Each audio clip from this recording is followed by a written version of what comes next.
Hello friends, welcome to Gyansthali study point.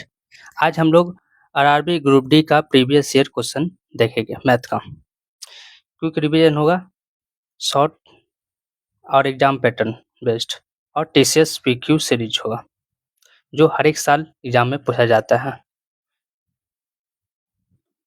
आइए देखते हैं फर्स्ट क्वेश्चन। दिए गए आलेख का अध्ययन कीजिए और निम्नलिखित प्रश्न का उत्तर दीजिए। बोला है निम्न में से उन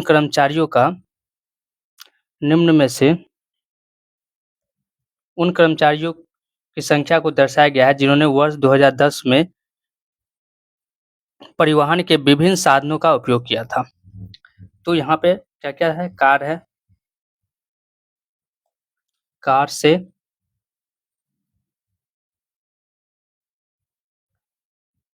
से, बाइक से, कंपनी बस से, मेट्रो से और अन्य चीज से क्या कर रहा है? यात्रा कर रहा है कर्मचारी। कार से जो है वो 450 लोग जा रहे हैं, यहाँ पे कर्मचारी की संख्या।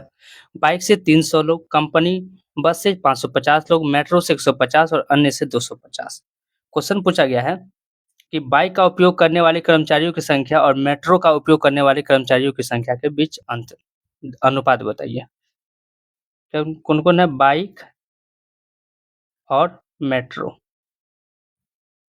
बाइक से कितना जा रहा है? 300 लोग, 300 कर्मचारी जो है बाइक से जा रहा है।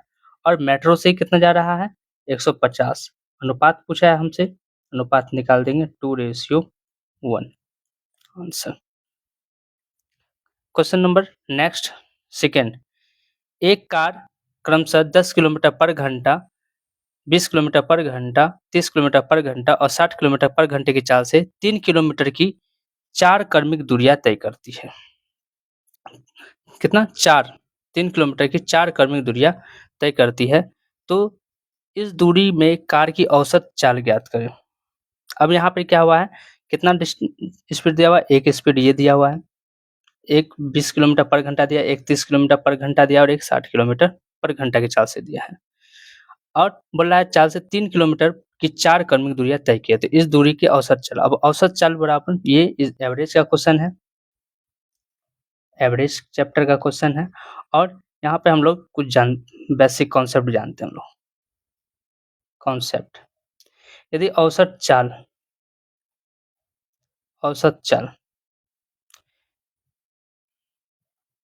जब दूरी समान रहे तो औसत चाल जो यहाँ हो जाएगा, औसत चाल जो होगा वो होगा जब दूरी समान रहेगा, ठीक, और चाल अलग अलग या चाल कुछ भी। तो फॉर्मूला 2x y बटे x प्लस वाई होता है औसत चाल। और यदि जब दूरी अलग अलग रहे, अलग अलग हो तो औसत चाल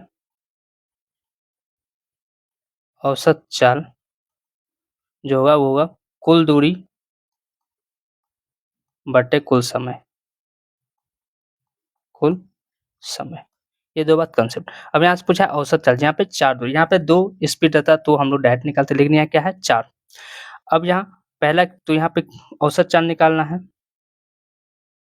औसत चाल का फॉर्मूला था कुल दूरी कितना हो गया?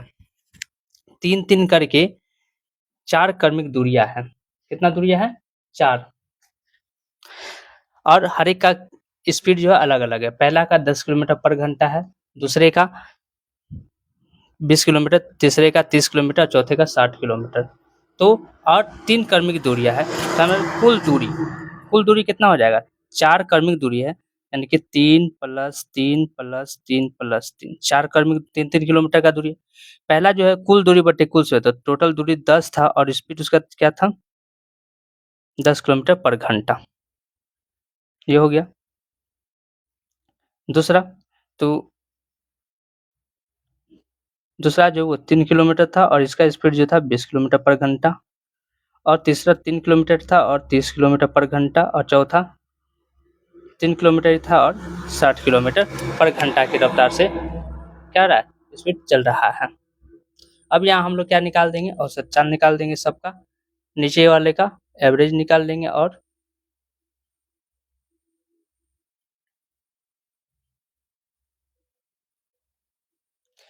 यहाँ पे जो कटेगा कटा देंगे। 3 एकम 3 20 बार में हो गया ये 3 एकम 3 3 10 बार में कट जाएगा।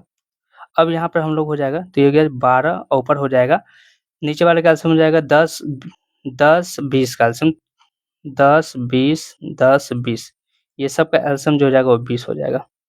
तो यहाँ हो जाएगा एलसीएम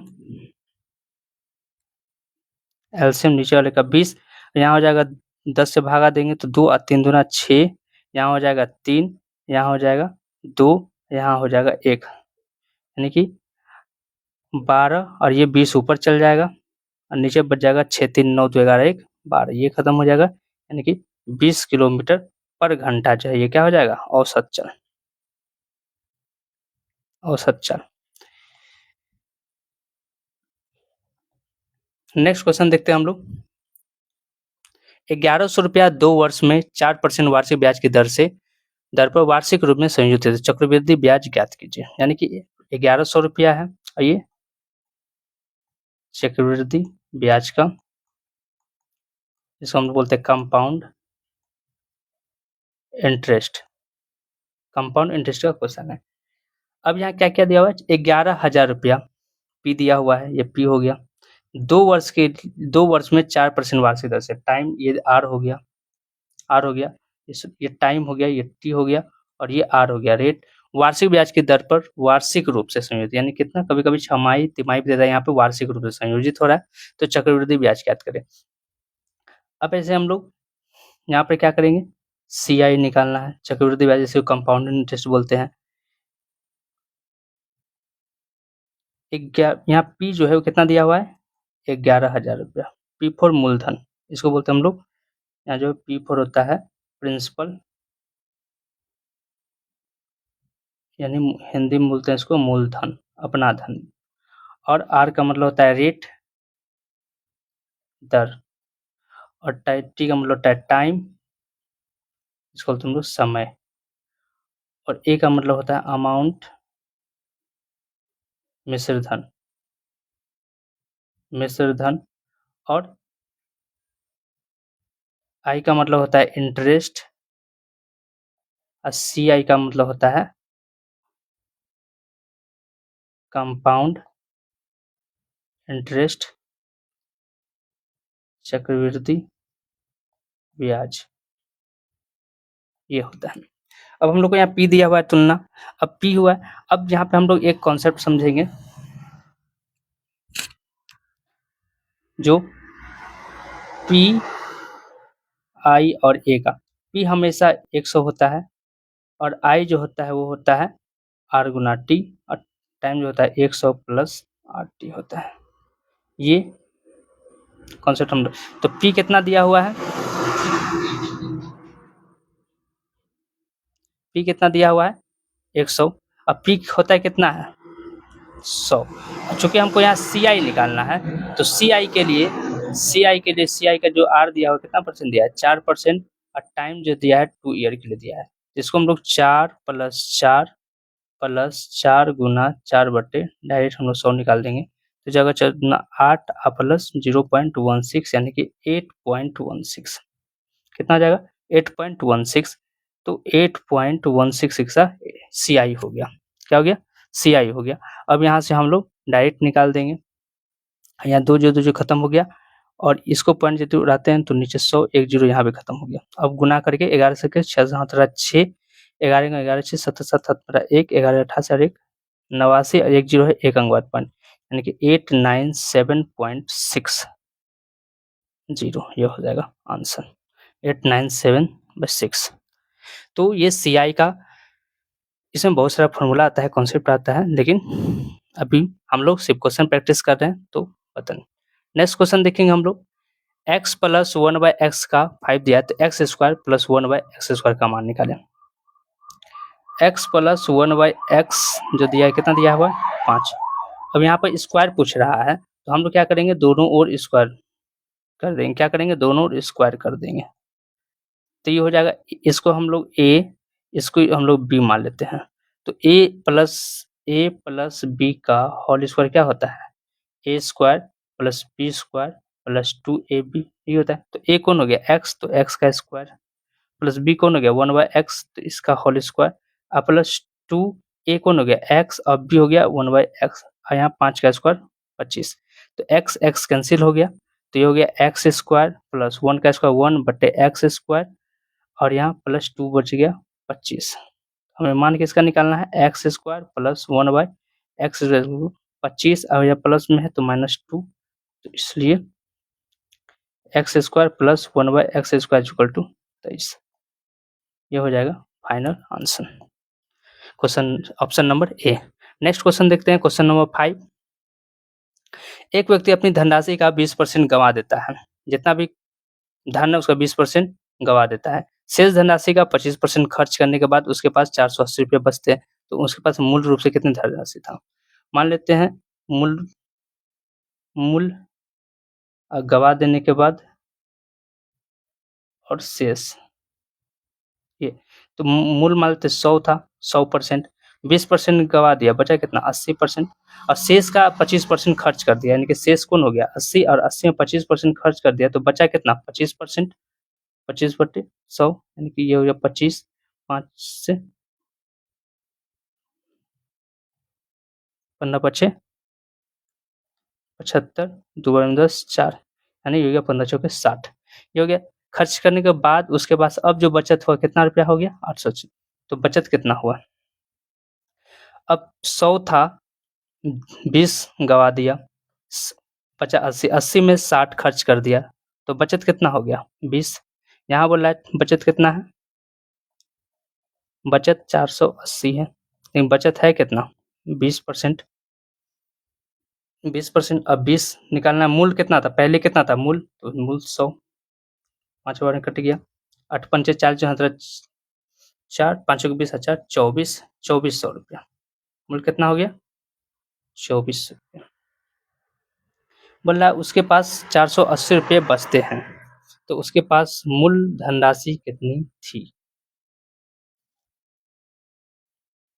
20 बार में 4 पंचे 20% गंवा देता है, शेष राशि का 25% खर्च करने के बाद उसके पास 480 रुपये बचते हैं, तो उसके पास मूल रूप से कितने धनराशि थे?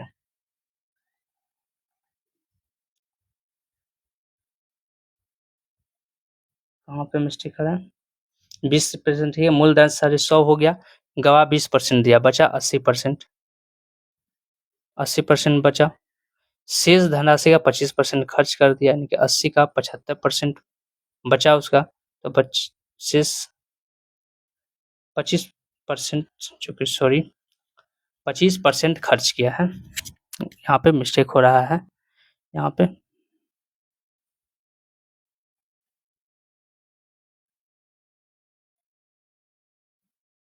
शेष धनराशि 80 बचा, 80 का 25% खर्च कर दिया, तो 25% खर्च कर दिया तो 0, ये 5 से 2 बार में, ये 5 बार में, ये 4, यानी कि 20 खर्च किया है, तो बचत कितना किया?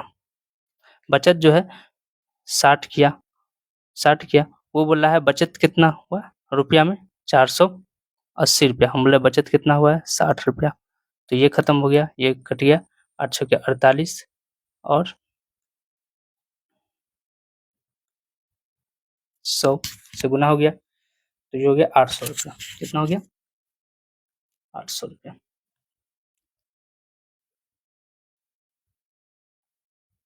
800 रुपया आंसर, यानी कि मूल धनराशि उसके पास कितना था? 100% मान लिए, गवाह कितना दिया? 20%, तो बचा कितना? 80%। शेष का फिर 25% खर्च कर दिया, यानी कि 80 में से 25% खर्च कर दिया, तो 20 हो गया, 80 का 20% यानी 20 और खर्च कर दिया, बचा कितना? 60। बोला बचत 480 रुपया हुआ है, बचत यहाँ 60% हुआ है, तो मूल राशि बोला तो 100 से गुना कर दिए,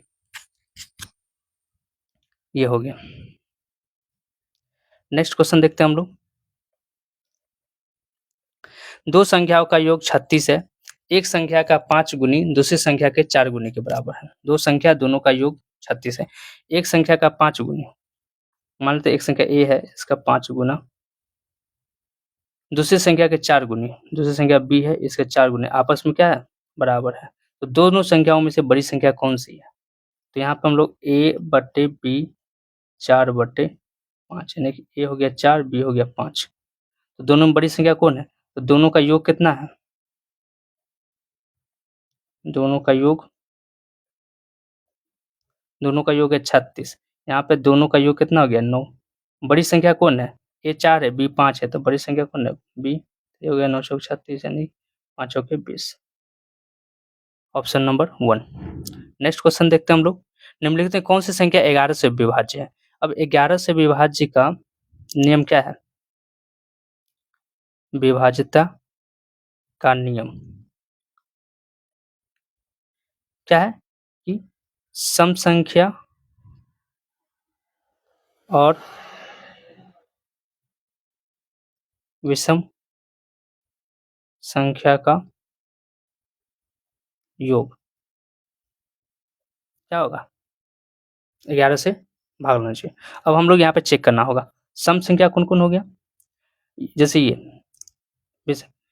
9 4 13, 13 1 14, 14 4 18 प्लस 2 2 और प्लस 8 10, 10 और 6 कितना गया? 16। दोनों जोड़ेंगे 8 से 14, हाथ में रहा 1, 2 2 1 1 3 1 4। ये आएगा? नहीं आएगा। नेक्स्ट देखते हैं हम लोग। नेक्स्ट देखते हैं हम लोग 7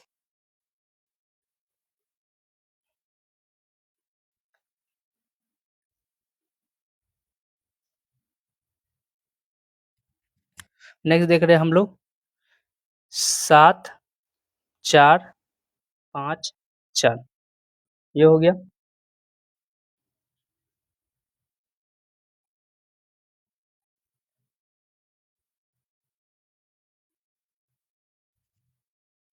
तो कितना हो गया? 7 4 11 11 5 7 और 4 11 11 5 16 16 4 20 20 प्लस 7 2 9 और 9 और 6 7 2 9 9 6 15 कितना हो गया? 35। ये भी 11 से लगेगा? नहीं। यहाँ देखते हैं 8 4 12 12 12 9 8 4 8 4 12 12 9 21 21 21 और 4 25 प्लस 5 2 7 और 7 और 6 13 8 3 9 4 13 13 8 13 और 8 21 21 4 25 8 2 6 8 8 6 14। तो यहाँ अभी क्या हो रहा है? नहीं आ रहा है।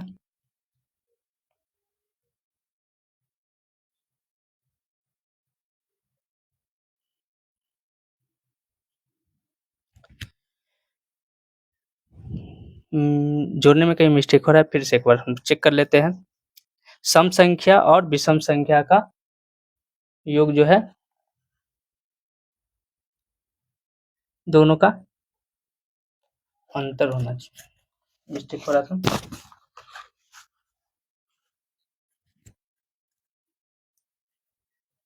1 मिनट।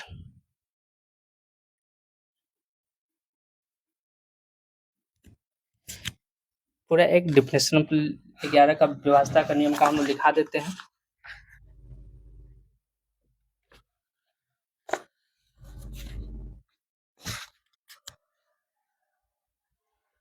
ग्यारह से विभाज्य का नियम क्या है? दी गई का एकांतर अंकों का योग 11 से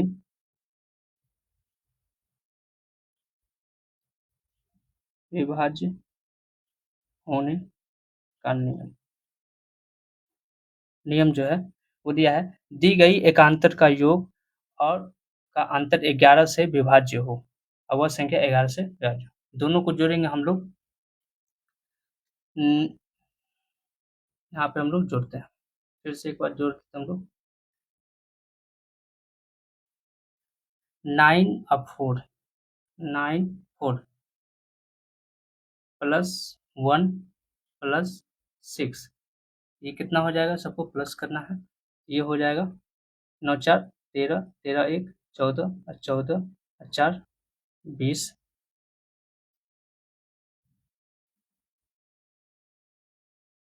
20 यहाँ पर हो गया 2 8, 2 और 8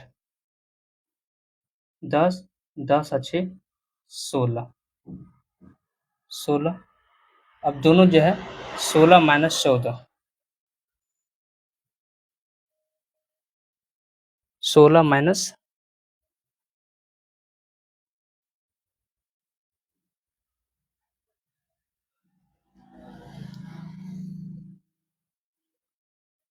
नेक्स्ट क्वेश्चन हम लोग देखते हैं।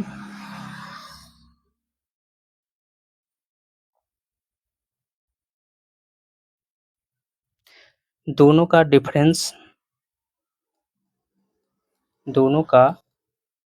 डिफरेंस जो भी आएगा वो 11 से डिफरेंस 11 से भाग लगना चाहिए। तो दोनों का डिफरेंस यहाँ हम लोग देख लेते हैं। तो 9 4 13, 13 और 1 14, 9 4 13, 13 1 14,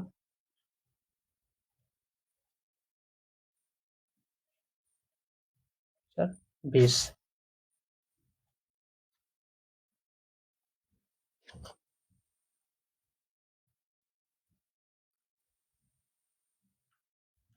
ये वाला नहीं होगा। 9 4 13, 13 और 6, 13 6 19, 13 6 19 और माइनस 6 2 8, 8 6 14, ये हो गया, ये हो गया, ये हो गया।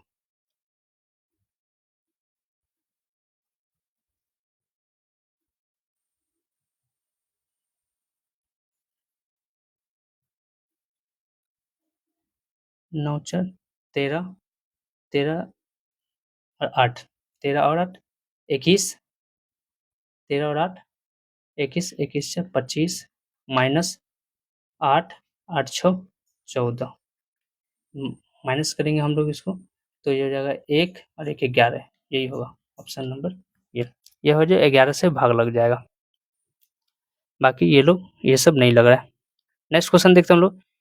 दिन के किसी विशेष समय में सूर्य की स्थिति के कारण 6 फीट लंबे एक व्यक्ति की छाया 4 फीट की होती है, जबकि उस व्यक्ति के बगल में एक खंबा 36 फीट की छाया बनाता है, तो उसकी ऊंचाई ज्ञात करें।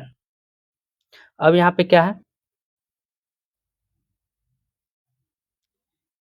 दिन के किसी समय है,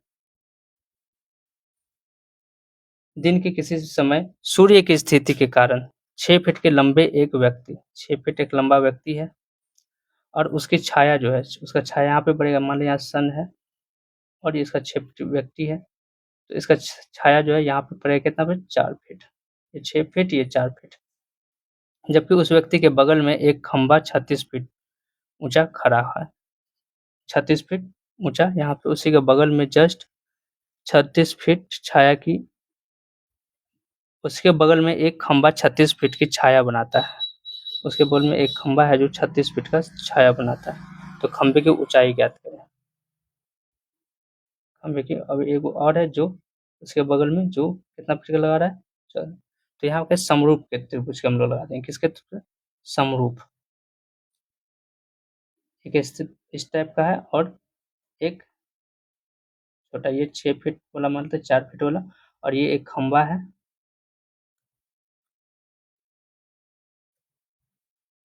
ये एक खंबा है और इसका छाया जो है वो बन रहा है 36 फीट, दोनों समरूप के हिसाब से हम लोग मान लेते हैं, तो खंबे की ऊंचाई जो है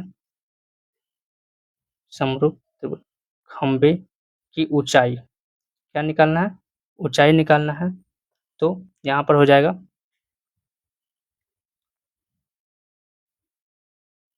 30, ये यहाँ पे खंबा बटे 36 बराबर 6/4, यहाँ पे से खंबा को निकाल लेंगे हम लोग, खंबा की ऊंचाई 6/4 गुना 36, 9 × 9 = 54 फीट। ये हो जाएगा आंसर। नेक्स्ट क्वेश्चन हम लोग देखते हैं। एक 3 अंकीय संख्या इस प्रकार है कि इकाई अंक, दहाई अंक और सैकड़ा अंक का अनुपात दिया हुआ है। इकाई, दहाई और सैकड़ा। इकाई का 2, दहाई का 3, सैकड़ा का 4। इस संख्या का अनुपात में इस संख्या का और इसे उलटने पर संख्या प्राप्त का योग 1332 है। ये संख्या और इसके अंकों का पलटने के बाद जो योग है वो कितना है? 1332 है। तो 3 अंकीय संख्या और उसके अंकों को उलटने से प्राप्त संख्या के बीच धनात्मक अंतर ज्ञात करें। तो यहाँ पर क्या हो जाएगा? 3 अंकीय मूल संख्या क्या क्या हो जाएगा? 3 अंकीय मूल संख्या। तो यहाँ सैकड़ा ये है, यानी कि 4 × 100 प्लस 3 × दहाई 10 प्लस 2 × 1 इकाई, यानी कि ये हो जाएगा 430 और 2 32, 402 32। इसको हम x मान लेते हैं यदि, तो ये हो गया x, 432 x। ये हो गया। अब बोल रहा है इसको पलटने पे क्या करना है? नई अंकीय संख्या, नई अंकीय संख्या। अब क्या हो रहा है? इसको हम लोग पलट दे रहे हैं। सबसे पहले यहाँ क्या कर रहे हैं? इसको हम लोग दाएं मत, तो ऐसा हो जाएगा 2x × 100। उल्टा ले लेंगे। अब यहाँ से स्टार्ट करेंगे, पहले यहाँ से लेते, अब यहाँ से प्लस 3x × 10 दहाई और 4x × 1 इकाई। तो हो जाएगा 200x 30x प्लस 4x। तो हो जाएगा 230, अच्छा 234x। अब ये दोनों का अंकों का योग जो है, इस संख्या का और इस संख्या के पलटने के बाद अंकों का योग जो है, योग दिया हुआ है कितना दिया है? 1330, 1332। अब हम लोग यहाँ से मान निकाल लेंगे। तो पहला हो गया 432x प्लस 234x बराबर 1332। जोड़ेंगे 6 6 और यहाँ पर 6, x is equal to 6 1332। x is equal to, ये कट जाएगा 2 बार में, तो x इज इक्वल टू कितना हो गया? 2 हो गया। अब क्या पूछ रहा है? तो अभी अंतर, दोनों में अंतर पूछ रहा है। अंतर पूछ रहा है तो अंतर कितना हो जाएगा? 432x minus 234x। तो 432 × x का मान 2 और माइनस 234 × x का मान 2। अब जब दोनों को मल्टीपल करेंगे, गुना करेंगे, तो कितना हो जाएगा? 19। यहाँ हो जाएगा 4 6 8 और माइनस 8 6 4 माइनस कर देंगे, तो 14 में 8 6, 15 में 6 9 और 7 में 4 3, 396 answer, 396, option number B. Next question हम लोग देखते हैं। दो संख्याओं का एचसीएफ और एलसीएम 7 और 25 है, तो उनका गुणनफल ज्ञात करें। फर्स्ट नंबर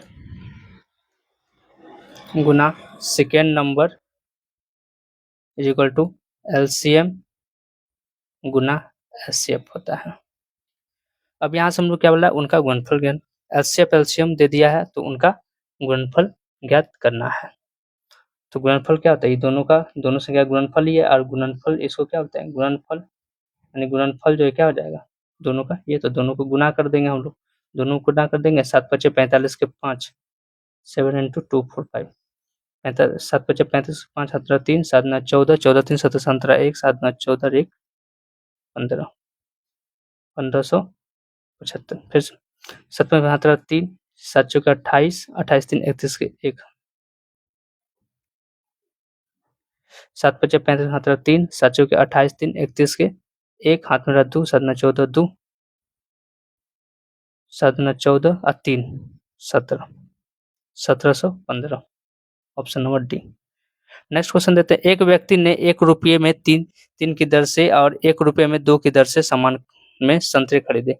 20% का लाभ अर्जित करने के लिए उन्हें प्रति दर्जन किस मूल्य पर बेचना पड़ेगा? एक होती है 3 रुपया में, 3 रुपये की दर से 1 रुपये में दर से समान संतरे खरीदे। क्या कह रहे हैं?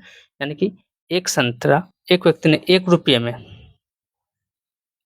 में 3 संतरा खरीदा, 1 रुपये में 3 की दर से, 1 रुपये में 2 की दर से समान संख्या संतरे में खरीदे। ठीक? तो 20% का लाभ अर्जित करने के लिए उन्हें प्रति दर्जन किस मूल्य पर बेचना पड़ेगा? तो यहाँ पर हम लोग देख रहे हैं कि संतरे का क्रय मूल्य क्या हो जाएगा?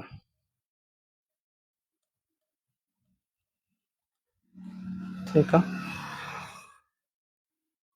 क्रय मूल्य क्या हो जाएगा? तो एक रुपया में 3 खरीदी प्लस 1 रुपया में 2 खरीदी, ये हो गया। अब बाटे 2 समान सेम कितना खरीदे? समान दर से 2 समान दर से खरीदे, तो बराबर ये हो जाएगा एलसीएम 6, यहाँ हो जाएगा 2 + 3 बटे 2, यानी कि 3 2 5, 5 बटे 6 यहाँ हो जाएगा, यहाँ हो जाएगा 5 बटे 12, ये हो गया। अब ये हो गया, तो सीपीएसपी कितना हो जाएगा? संतरे का विक्रय मूल्य, संतरे का विक्रय मूल्य कितना हो जाएगा? अब बेचना है तो 5 बटे 12 को 20% के लाभ पे बेचना है, तो 100 का सामान कितना बचेगा? 120 में बेचना पड़ेगा, तो ये कट जाएगा 10 बार में, यानी कि ये हो गया कितना?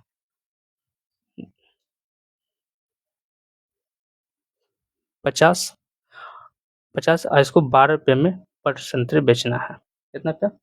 12। तो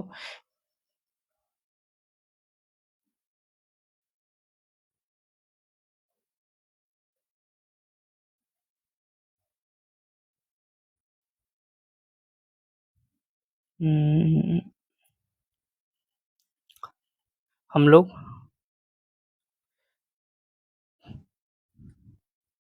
5 बटे 12 का 120%, परसेंट है नीचे 100, ये खत्म, ये कट गया, ये कट गया, एक बार में 2 बार में, यानी कि 1/2 रुपया। तो एक दर्जन का क्या हो जाएगा? एक दर्जन का एक हाफ रुपया में, तो एक दर्जन कितना रुपया में? 6 रुपया में, यानी कि 6 रुपया। Option number 1। मतलब संतरे का क्रय मूल्य जो है 1 रुपया में 3, अब सेम दर पे 1 रुपया में 2 खरीद रहा है, और टोटल मान लेते हैं 2 खरीदा, 1 2, तो हो गया टोटल यहाँ 5 बटे 12 रुपया। संतरे का विक्रय मूल्य बोला है 20% लाभ पे बेचना है, तो 5 बटे 12 हुआ 120%, परसेंट रहेंगे नीचे 100 कट के हो गया 1 बटे 2, यानी कि एक संतरे का दाम आधा रुपया है, तो एक दर्जन कितना हो जाएगा? 1200 गुना एक दर्जन कितना था? 1200 गुना कर दिए। नेक्स्ट क्वेश्चन देखते हैं। अनिल की आय का 40% किराए पर और शेष आय का 40% दवाओं पर खर्च करता है, तो यदि वह हर महीने 72,000 रुपया बचाता है, तो उसकी मासिक आय ज्ञात करें। आय, किराया और दवा और शेष बचत। आय 100% होगा, तो किराया पे 40% खर्च कर रहा है, यानी कि खर्च कर रहा है 40%, तो बचा कितना? 60%, 7%, 60%, और शेष का 40%, यानी शेष यही 60, इसको हम लोग ऐसे ही कर लेते बनाते हैं, 40% किराया पे, तो बचा कितना? 60, 60, 60 बचा। अब 60 का शेष का दवा पे, तो 60 हो गया उसका, दवा पे कितना करता है? 40%, यानी कि 40 का 40%, जो खत्म, जो 24, 24 जो है दवा में खर्च कर रहा है, तो बचत कितना कर रहा है? 60 में 24, अब इसमें से हम लोग 24 को माइनस कर देंगे, 24 को 60 बचा, उसमें से हम लोग 24 को क्या करेंगे? इसमें से 24 को माइनस करेंगे, तो बचत कितना कर रहा है? यहाँ पे 6 और 3, 36 रुपया क्या कर रहा है? बचत कर रहा है। वो बोला कितना रुपया बचत कर रहा है? रुपया में कितना रुपया बचत कर रहा है? 7200 रुपया, लेकिन यहाँ पे 36 बचत हो रहा है अनुपात परसेंट में, तो उसकी मासिक तो 100 था, 100 से गुना, ये 2 बार में 200, यानी कि 20,000 रुपया। Option number D. Next question देखते हैं हम लोग। दिए गए व्यंजन का मान निकाले। अब इसका होल क्यूब करेंगे तो 2 का होल क्यूब माइनस 9 का 0 और गुना 3 का होल क्यूब, ये हो जाएगा 8। इसका मान हो जाएगा 1, किसी पे भी कितना 0 डिग्री 1, इसका हो जाएगा 9 27। अब ये दोनों को मल्टीपल करेंगे सबको तो हो जाएगा 216। Answer option number D. Next ए अकेला एक काम को 6 दिनों में करते हैं। बी अकेला उसी काम को 8 दिनों में कर सकता है। ए और बी ने इस काम को 3200 रुपये में पूरा ठेका लिया। कितना लिया? 3200 रुपया में पूरा, कि 3200 रुपये में हम कर देंगे, मैंने सोचा। लेकिन सी की सहायता से उन्होंने इस काम को 3 दिन में पूरा किया। लेकिन ए जो है सी की सहायता से, यानी कि ए प्लस बी प्लस सी की सहायता से उन्होंने कितने दिन में? 3 दिन में समाप्त किया। तो टोटल काम कितना हो गया? तो 8, 6 और इसका एलसीएम हो जाएगा 24, यानी कि इसका क्षमता 4 और इसका हो गया क्षमता 3 एक दिन करने का, और ये तीनों मिल के क्षमता जो 8 करने का है। तो बोला उन्होंने, तो सी को भुगतान कितना रुपया करना पड़ेगा? अच्छा, उसकी क्षमता के हिसाब से करना पड़ेगा। तो टोटल क्षमता ए प्लस बी प्लस सी, तीनों का क्षमता कितना? 8। ए का अकेला क्षमता कितना? 4, बी का अकेला क्षमता 3 और सी का निकालना है 8। तो सी का निकल जाएगा 8 माइनस 7, यानी कि सी का क्षमता जो है वो क्या है? 1। ये हो गया क्षमता, इफिशियंसी। अब इसका जितना इफिशियंसी है उतना ही मिलेगा। अब यहाँ बोल रहा है कि जो कितना मिलेगा, तो टोटल कितना में ठेका लिया? टोटल 3200 रुपया में ये। लेकिन यहाँ टोटल काम कितना है करना था? 24 भाग टोटल काम करना था। उसमें से सी का जो क्षमता है वो कितना है? एक दिन करने का, एक दिन में एक भाग करने का काम, एक बार तो कटेगा। ये कट जाएगा 4 से 6 बार में 8 चौके 32 0 0, फिर ये कट जाएगा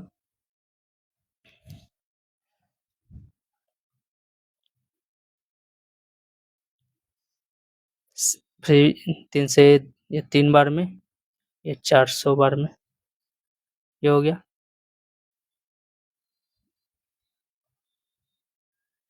400 बार में। अब यहाँ पर हम लोग 400/3, ए बी सी तीनों का क्षमता हो गया 8 भाग काम करता है। जैसे कि ए और क्षमता हो गया 4, बी का हो गया 3 और सी का निकालना था, तो सी का हो गया 1। अब टोटल 3200 रुपये हम ठेका लिया है। टोटल वर्क कितना करना है?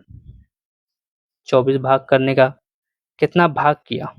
अच्छा टोटल, सॉरी, यहाँ पे पहले सी कितना भाग काम किया ये देख लेते हैं। तो सी कितना भाग काम किया, बचा कितना? ये एक दिन कर लिया, एक दिन कर लिया, 4 दिन 24, यानी कि 24 गुना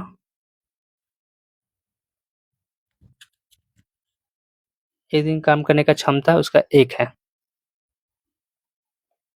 क्वेश्चन ने बोला ए अकेले काम को 6 दिनों में, बी अकेले एक काम को 8 दिनों में कर रहा है, ठीक है। ए बी ने इस काम को 3200 रुपया में ठेका लिया, ठीक है, पूरा करने का सोचा।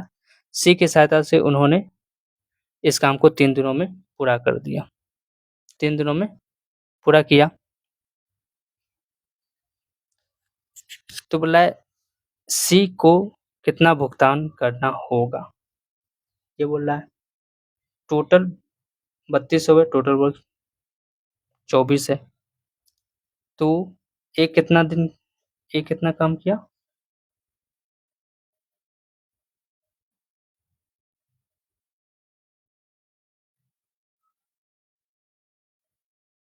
अच्छा, सी 3 दिन तक कार्य किया। सी कितना? 3 दिन तक कार्य किया। तो 1 दिन का कार्य करने का क्षमता इसका 1 है, तो 3 दिन का कितना हो जाएगा? 3। अब यहाँ से निकल गया 3 दिन का क्षमता, 1 दिन का, ये तो 1 दिन का क्षमता हो गया, ये तो 1 दिन का क्षमता है। तो 3 दिन तक काम किया, तो 3 6 हो जाएगा टोटल, यानी कि 3 भाग। अब ये 3 खत्म हो गया, अब हो जाएगा 400 आंसर। तो ए किसी काम को 6 दिन में करा, बी 8 दिन में, और सी की सहायता से 3 दिन में खत्म कर दिया। तो टोटल 24 काम हो गया। तीनों का एलसीएम निकाल देंगे, 8, 6 और 3 का, और 24 भाग देंगे, 4 बार में एफिशिएंसी निकल, क्षमता निकल गया। 8 से भाग देंगे 3 बार में, 3 से भाग देंगे 8 बार में। अब ए बी सी तीनों के मिलकर क्षमता कितना हो गया? 8 भाग, 8 भाग। उसमें ए का क्षमता अकेला कितना है? 4 भाग, बी का अकेला 3 भाग, सी का निकालना तो सी का एक भाग हो गया। अब सी कितना दिन तक काम किया था सी के सहायता लेके 3 दिन तक सी के साथ, तो यानी सी 3 काम किया होगा तो उसका रुपया में पूछा तो टोटल 3200 रुपया हुआ। लेकिन यहाँ तीनों का वर्क कितना था 24 काम करना था टोटल वर्क, ये हो गया टोटल वर्क।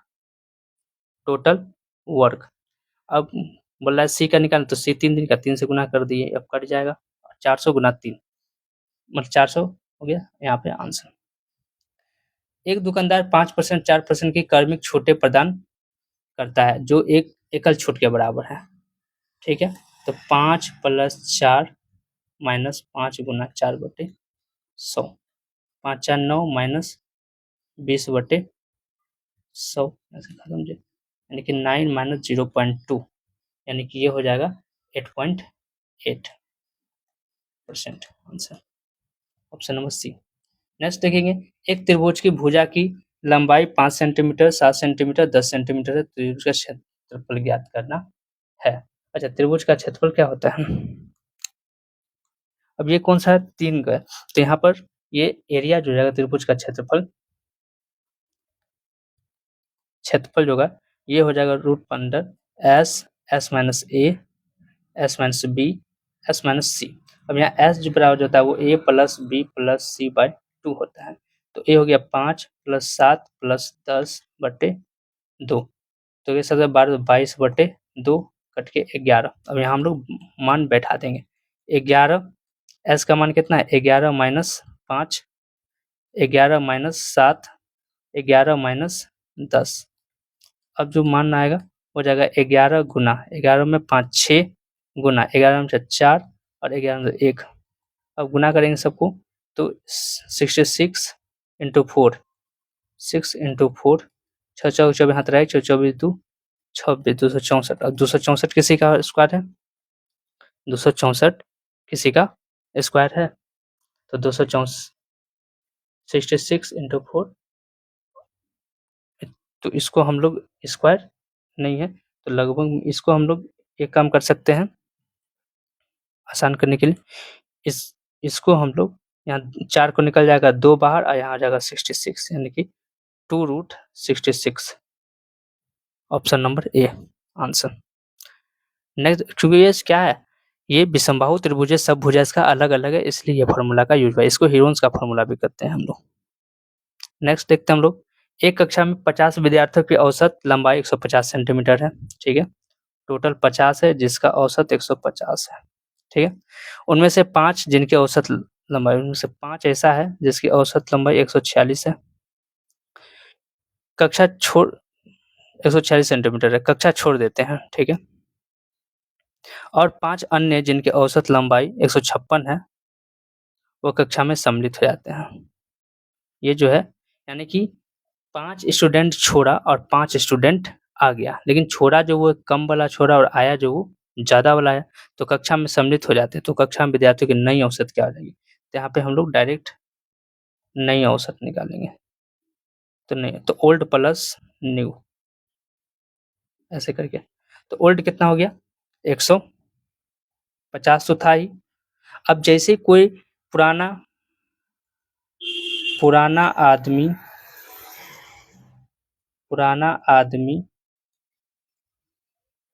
जाएगा और नया आदमी आएगा,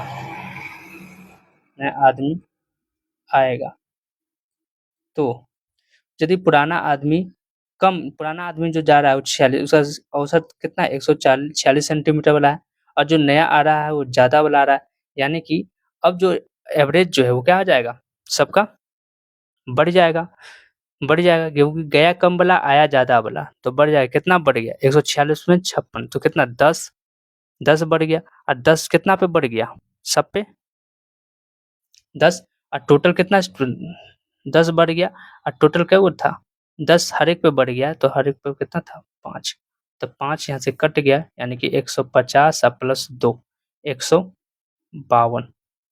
अब जो औसत होगा वो कितना होगा 152 सेंटीमीटर। नेक्स्ट देख रहे हैं हम लोग, ये तो क्षेत्र से ही बन जाएगा, ये दोनों का योग जो होता है वो कितना होता है 180 डिग्री, तो x प्लस 105 डिग्री मिला के 180 डिग्री, तो x बराबर 180 डिग्री और माइनस 105 डिग्री, x बराबर कितना हो जाएगा 5, 7 75 डिग्री 75 डिग्री और y ये दोनों के मिला के y प्लस 60 डिग्री मिला के 180 डिग्री, तो यहाँ y का मान हो जाएगा 180 डिग्री माइनस 60 डिग्री यानी कि 120 डिग्री। अब हमसे पूछ रहा है x प्लस 2y का मान निकालिए, तो x कितना हो गया 75 प्लस 2 गुना 120 यानी कि 75 प्लस 12 दूना 24 240 डिग्री जोड़ेंगे तो 5 7 चलेगा 1 315 डिग्री। ऑप्शन नंबर ए समझ में आया। नेक्स्ट क्वेश्चन देखते हैं हम लोग 3 के प्रथम n गुणज का योग। जब कोई भी संख्या का तो हम लोग क्या करेंगे 3 के प्रथम n गुणज का सूत्र जो होता है औसत का वो क्या हो जाएगा, जब गुणज रहेगा तो गुणज किसी एक गुणज में हो सकता है 2 3 4 5 किसी का भी, तो जो गुणज हो गया क्या हो गया इंटू n प्लस 1 बाय 2, ये हो गया गुणज जिसका है ना, ये हो गया कोई कांस्टेंट नंबर, ये हो गया और ये हो गया नंबर ऑफ टर्म, हो गया नंबर ऑफ टर्म। तो अब के यहाँ पे तो क्या निकालना है, औसत निकालना है, औसत तो के हो गया, ये हो गया के और ये हो गया n नंबर ऑफ टर्म, तो ये के इंटू n प्लस 1, तो के के जगह पे के की जगह पे हम लोग क्या बता देंगे 3 और n की जगह पे 25 प्लस 1 बाय 2, तो हो जाएगा 3 गुना 26/2 13 13 39, ऑप्शन नंबर डी। तो आज के लिए 19 तक ही रहने देते हैं, क्वेश्चन आज का समाप्त हुआ। तो ये प्रीवियस ईयर क्वेश्चन है ग्रुप डी के लिए, बहुत ही बेनिफिट होगा। अब आने वाले समय में एग्जाम भी आ रहा है तो आप लोग एक बार जरूर देख लें, बहुत जिससे बहुत आपको बेनिफिट हो जाए। किस टाइप का क्वेश्चन पूछा जाता है पिछले एग्जाम में। ओके, आज के लिए इतना ही रहने देते हैं। Thank you so much.